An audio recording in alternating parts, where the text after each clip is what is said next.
হরে কৃষ্ণ। জয় শ্রী প্রভুপাদ, জয় প্রভু মহারাজ। আমি শ্রীল প্রভুপাদ চরণামৃত গ্রন্থ হতে জাহ্নবী দাস মহাশয়ের কিছু কথা এবং তার ভক্তি জীবনের প্রভুপাদের সংকল্পে প্রভুপাদ সম্পর্কে এক অভাবনীয় সম্পর্কের কথা ও ভক্তিময় কথা উল্লেখ করেছেন। সেটাই আজ শেয়ার করছি। হরে কৃষ্ণ। জয় প্রভুপাদ। জাহ্নবী মাতাজি লাগলেন সবচেয়ে ভালো লাগলো প্রভুপাদের সমস্ত গুণাবলীর মধ্যে সবচেয়ে আশ্চর্যজনক অবিহ্বল তার অভাবনীয় বিনয়। শ্রীল প্রভুপাদের বিনয় আমাকে বিকৃষ্ট করেছে। একদিন একটি অনুষ্ঠান প্রচার কেন্দ্রে শ্রীল প্রভুপাদ তার বক্তব্য পেশ করেছিলেন। বক্তব্য শেষে সবাইকে প্রশ্ন করার সুযোগ দিয়েছিলেন। আমি তার মধ্যে একটি প্রশ্ন করার চেষ্টা করেছিলাম। 3-4 বার আমি হাত তুলেছি, কিন্তু প্রভুপাদ আমার হাত কিছু করেনি, রাখেনি। তারপর আমি পরবর্তীতে হাত তুলেছি এবং প্রশ্ন করার সুযোগ পেলাম।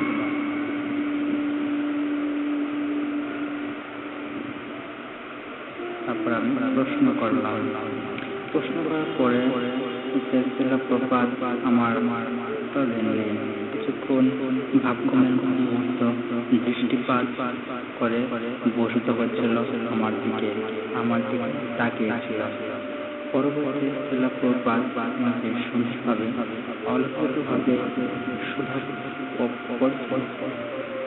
আমাকে সুন্দরভাবে প্রশ্নের উত্তর দিলেন। প্রভুপাদ আমাকে বললেন, ভাগবতে বলা হয়েছে যে তুমি যদি ঈশ্বর, তার নাম, তার গুণাবলী, তার পরিকর, তার রূপ জানতে চাও, তাহলে তোমার বর্তমান ইন্দ্রিয়ের দ্বারা তা সম্ভব নয়। কারণ তোমার ইন্দ্রিয়গুলো এতই কলুষিত যে মন গড়া চিন্তা দিয়ে তোমার পক্ষে ভগবানকে উপলব্ধি করা অসম্ভব। তখন মাতাজি বলেছিল, তাহলে প্রভুপাদ কিভাবে সম্ভব? প্রভুপাদ বলল, ভগবান নিজেই তোমার স্বরীতির মাধ্যমে তোমার নিকট প্রকাশিত হবে, আর সেই সেবা ভাব শুরু হয় দীক্ষার মাধ্যমে।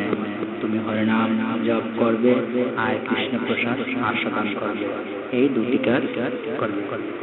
শ্রীল প্রভুপাদ সুন্দরভাবে আমাকে বুঝিয়ে দিয়েছিলেন। তার কিছু কয়েক মাস আগে আমি উপবাস ছিলাম। উপবাস থেকে আমি একটি পর্বতের চূড়ায় উঠে সারা রাত্রি সেখানে বসে ওম ধ্যান করেছিলাম।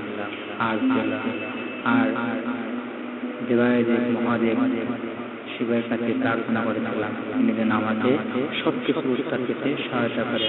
আর ঠিক পরে দিনে আমি শ্রীল প্রভুপাদের দর্শন পাই। প্রাপ্যভাবে সবকিছু সংগঠিত হয়েছিল। জয় শ্রীল প্রভুপাদ, জয় প্রভু মহারাজ। তার মাতাজির প্রশ্ন ছিল, পরম সত্য এই মুহূর্তে আমার জন্য ধারণা অতীত, তাহলে তা কি করে রাধাকৃষ্ণ রূপ পরিগ্রহ করতে পারে? করেছিলেন। জয় শ্রীল প্রভুপাদ, জয় প্রভু মহারাজ। আমরা জাহ্নবী মাতাজি এবং শ্রীল প্রভুপাদের সুন্দর দৃষ্টান থেকে সুন্দর একটি শিক্ষা অর্জন করতে পারি। এই শিক্ষা যেন আমাদের ধারণ করতে পারে, তাই সকল বৈষ্ণব যাচ্ছে আশীর্বাদ কামনা করছি। জয় প্রভুপাদ, জয় গুরু মহারাজ। হরে কৃষ্ণ।